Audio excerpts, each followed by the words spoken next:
Hello, everyone. Welcome to another 15 Minutes of Fame. I'm Al Gilbert, the Chief Listening Officer for AdvisoryOptions.net. Please check out our website at AdvisoryOptions.net.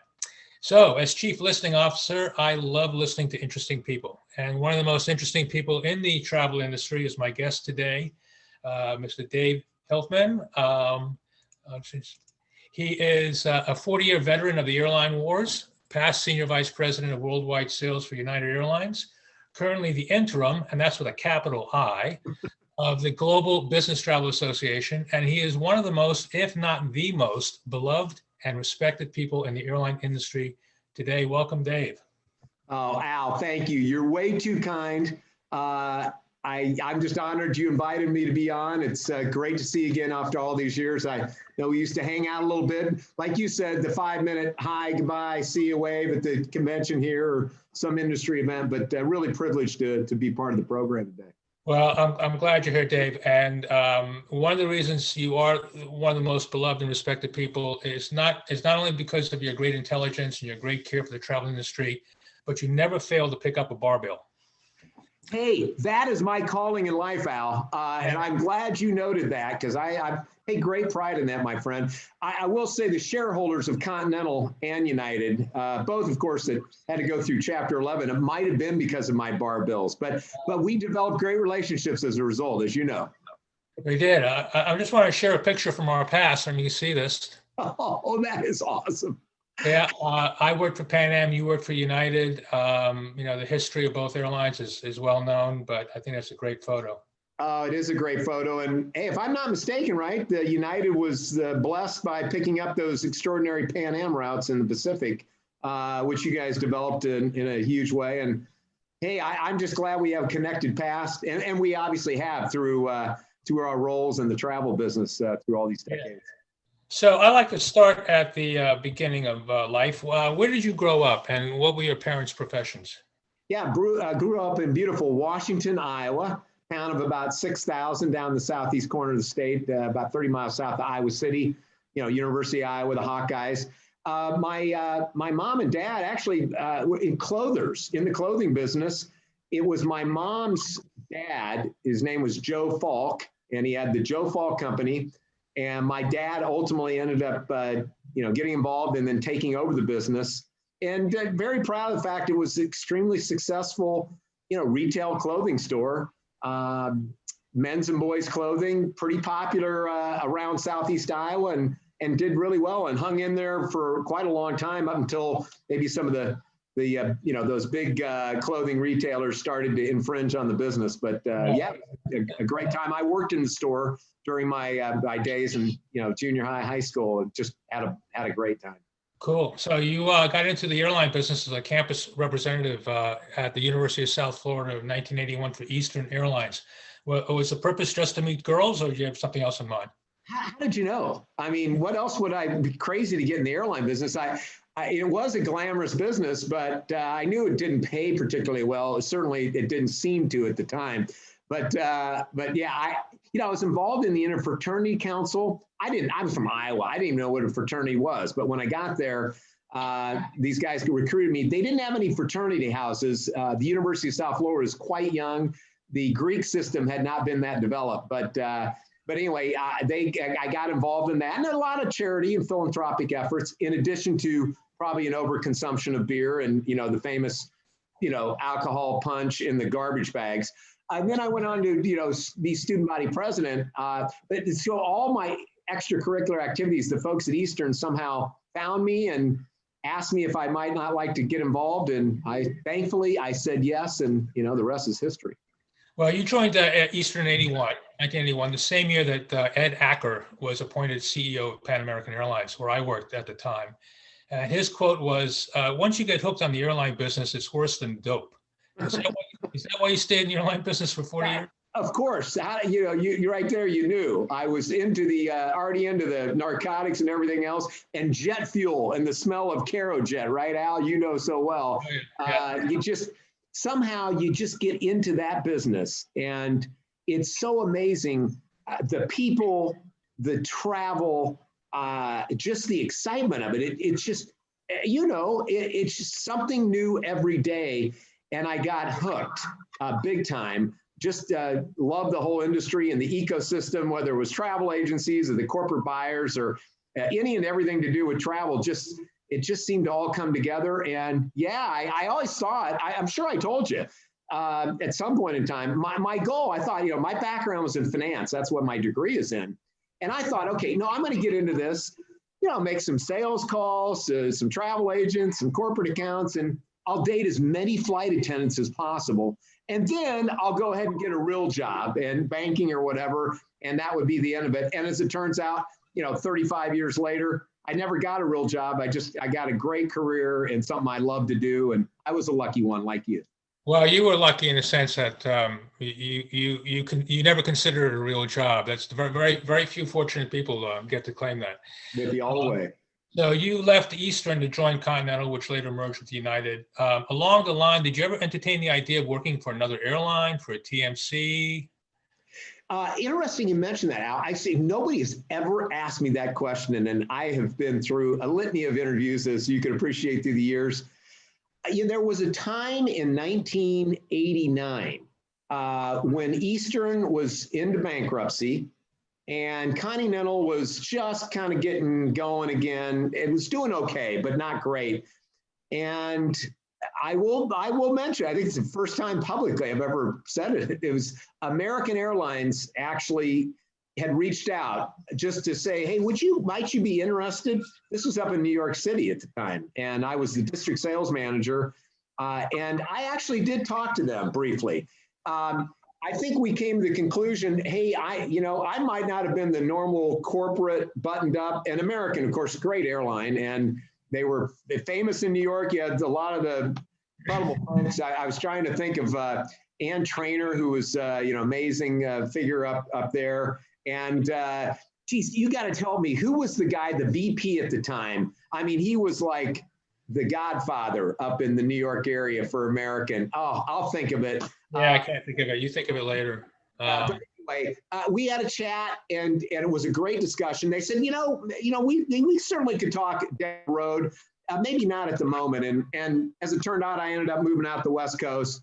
Was absolutely, loving what I did with Continental, and never even listened to another offer from another airline ever since. But back in '89, I did have a brief chat with American. Okay, all right. So, Dave, you were prepared to be heir apparent to Jeff Smisek, I felt, but then you retired in 2018.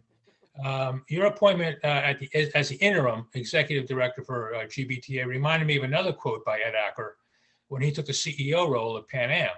He said, the job of captain of the Titanic was taken, so this was my second choice. He must have felt a similar challenge when you accepted the job at GBTA.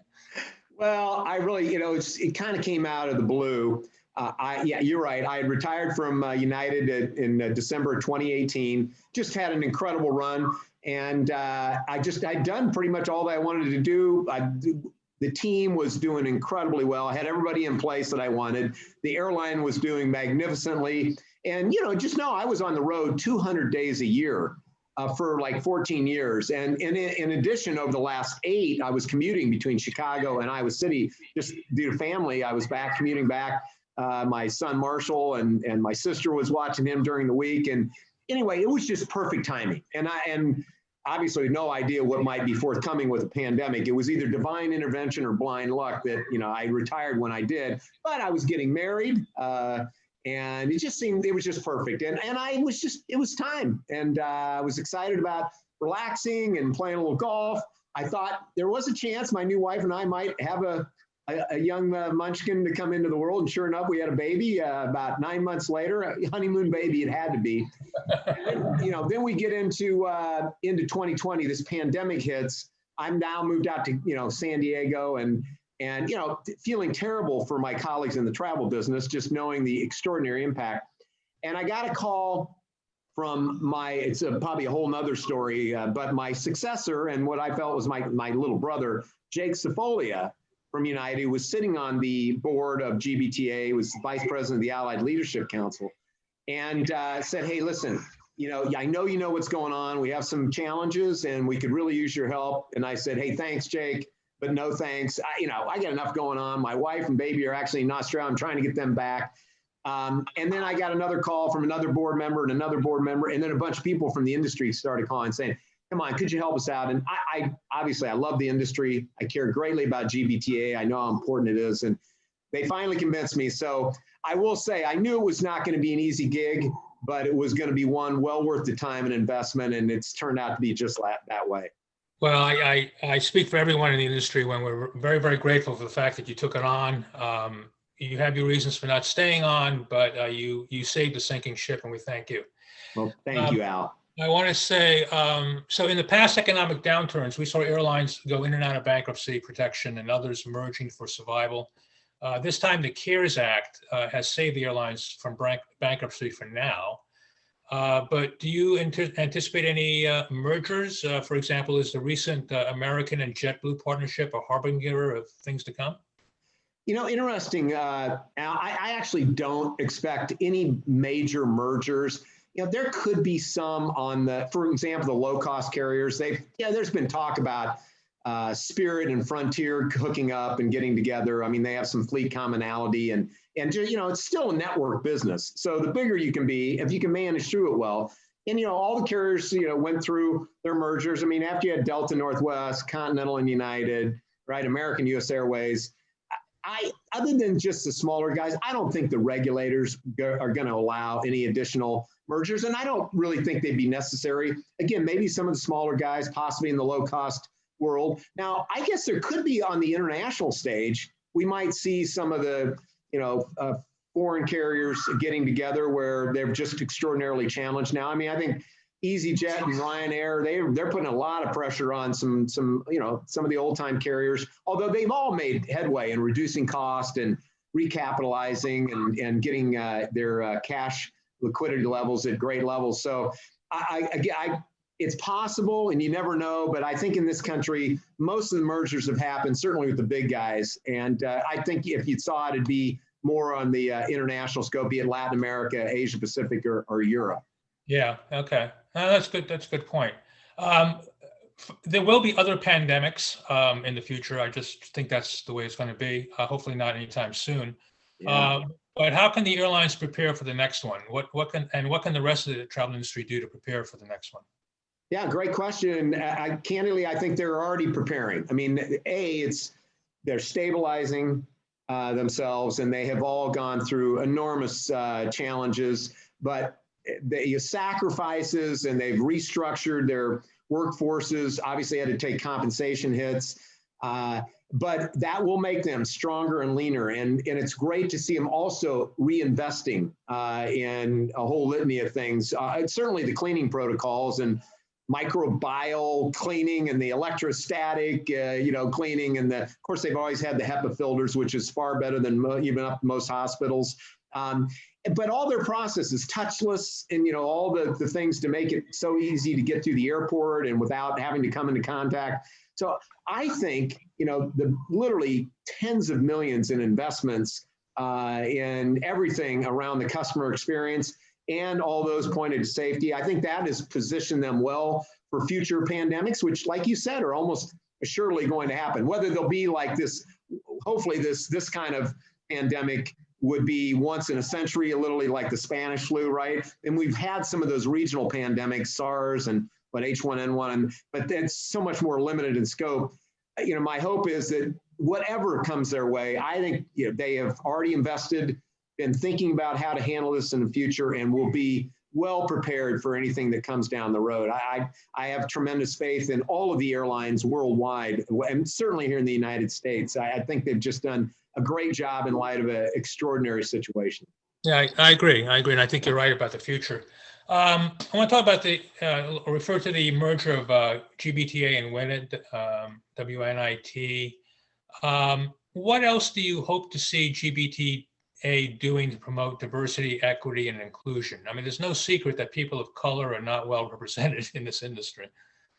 Yeah, we're very focused on it because not only it's just, you think, oh, is that the cool thing to do, or at the moment you're supposed to do that? No, it's the right thing to do. And it is reflective of our industry. It's reflective of the country and the planet. And I think GBTA has done a very good job of working that angle and doing the right thing, but we could always do better. And that's what we're focused on today. In fact, we recently launched the Diversity, Equality, and Inclusion Committee, which is headed up by Grant Kaplan. And there's a lot of people in the industry that were talking to us. My friend Susan Lichtenstein from TAMS, which is kind of I wouldn't say it's a new travel association, but they're an organization designed to improve business travel in every way, shape, and form. But many others who said, we need to do more. We need to be listening more. We need to actually educate more.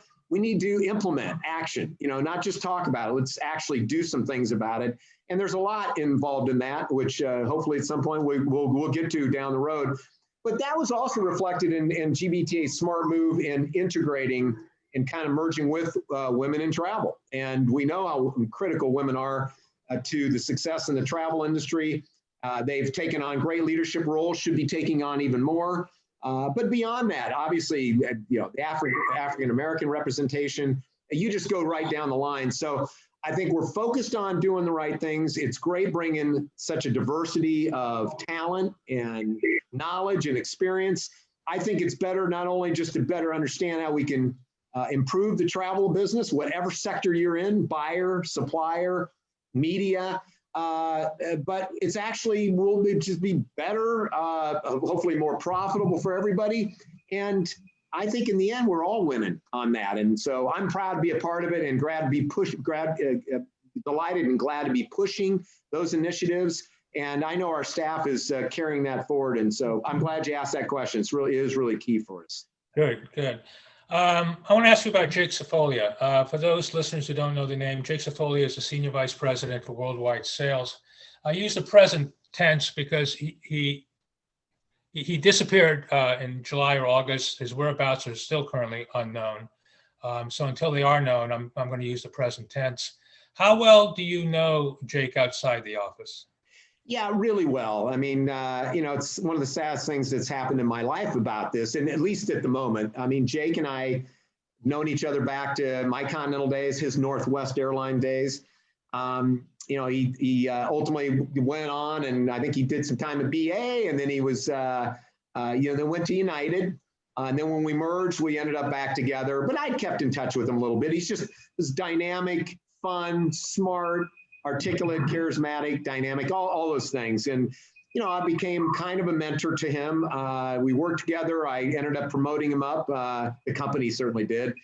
And was very proud that he was ended up earning the opportunity, that decision by my old boss, CEO of United, Scott Kirby, and my other boss, Andrew Nocella, the Chief Commercial Officer. And I think he was doing a magnificent job. And, again, he was like a little brother to me as well as a colleague. I just, we were very close. And of course, like everybody at United and frankly around the industry, just shocked by what is still a mystery today and a disappearance. And certainly for all of us that knew and loved him, it's such a loss professionally, but, he's got a wonderful family and his 2 kids. And I'm still hoping that somehow, this is just one of those mysteries that gets solved and he somehow comes back. Yeah, no, I agree. Well, I'm a big proponent of Matt Holman's promotion and support of mental health, particularly in these days. Yes. A couple of parallels. Between you and Jake, you have one child. Jake, you have 2 now. Yeah. Jake has 2 children. You lost your wife through a terrible illness. Jake lost his first wife through a divorce. Both of you had the pressure of multi-million-dollar quotas and hundreds of salespeople. In your time at work, how did you manage your mental health? How did you hold it all together? Well, and that's a fabulous question as well, Al. Shouldn't be surprised coming from you on that. I was blessed just between family and friends.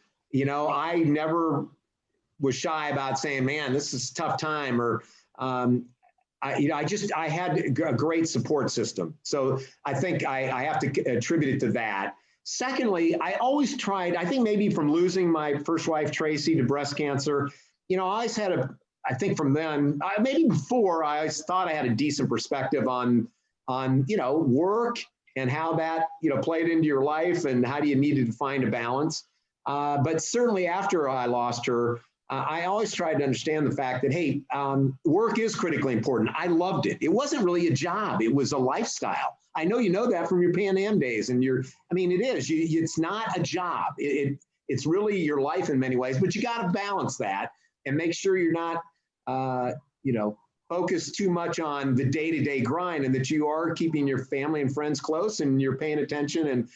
But it gave me perspective, and I recognize, hey, Marshall, who was only, Marshall was like 8 years old at the time when Tracy passed away. And it was all about making sure he was doing all right. That was the key thing. But I leaned on my team at Continental and United. I leaned on the family, and ultimately, again, I think I just realized, what's important in life. Your family and friends. Work is always critical, of course, in many different ways because it gives you your livelihood. But in the end, it's got to be those most important things. And so, that's what I did to get through. And thankfully, it's been generally smooth sailing. Yeah, I think you've always had a good sense of balance, as long as I've known you and observed you. Between Continental and United and 40 years of work, you've reported work for a number of CEOs in the airline industry. I think the personality and skill set for an airline CEO is different than that, like other industries like Procter and Gamble and American Express. Looking back, and certainly without naming names, what were the characteristics of some of the CEOs you thought were successful and those who were unsuccessful? Communication, probably not shocking, pretty basic, but not everybody fully understands it. Very communicative and clear in their vision, clear in their expectations. I remember, I'm not afraid of Gordon Bethune was legendary. He was kind of bigger than life. And I always remember he said, what gets measured and rewarded gets managed. Always one of the great quotes to me. I thought about that, like, yeah, you're right. What gets measured and rewarded, that's what people pay attention. And their genuine concern about people. You got to be worried about the bottom line. That's probably why you're CEO. And if you aren't worried about the bottom line, and if you're a public company, your shareholders, you won't have that job for long. So you won't be able to do all that well for your customers and employees. But if you genuinely have a concern and know that you probably will only be successful if you get your team focused and excited about what the mission is, in the end, you won't do well. And if you can do that, you will achieve success. And so it was really about the ability to listen, articulate your vision, show genuine concern, and then let people do their jobs and reward them appropriately if they're hitting their goals. And it's not rocket science, right? No, it's not rocket science. It sounds like a simple science. It really does. Let me end up with one question going back to diversity and equality. When I did some research, the only female airline CEOs I could find were Air France and Alliance Air, a subsidiary of Air India. Do you think we'll see a CEO of color and a female CEO in the near future in the airline industry? I absolutely do. I know there's a number of executives already of whether they're of color, gender. We do have some great talent in the industry, and I have every reason to believe we will see that glass ceiling shattered in that regard at the CEO level in the airline industry. And I hope it's sooner than later, because that would be representative, again, most of the customer base. Very diverse customer base across all the airlines. So it would make all the sense in the world. And I'd like to think that'll happen sooner than later, Al. Well, given today's inauguration of a brand new president, a brand new female vice president of color, I think you're right. Hopefully we'll maybe see something like that in the year. So Dave, we exceeded our time a little bit, but I think our audience will certainly bear with us. I want to thank you for your time. As I said, you're one of the most respected and beloved people in the airline industry. Thank you for your service at GBTA, and I wish you all the best in 2021. Hey, thank you, Al. And what I got to say is, the president called me, President Biden, today. He just wanted to catch up, make sure he was focused on the right thing. And he asked me, hey, do you think Al Gilbert would be my director of the CIA? And I said, listen, Al had, he had a little bit higher pay level at Pan Am and subsequent jobs, but I think he'd be willing to consider it. So anyway, I want you to know you might get a call. Please go ahead and take it if it's area code 202 in the Washington area. But Al, thanks a million for having me on and for your kind comments. It means the world. And I look forward to getting up to San Francisco soon and buying you a beverage. I'm here. You know my number. I do indeed, my friend. All right, take care.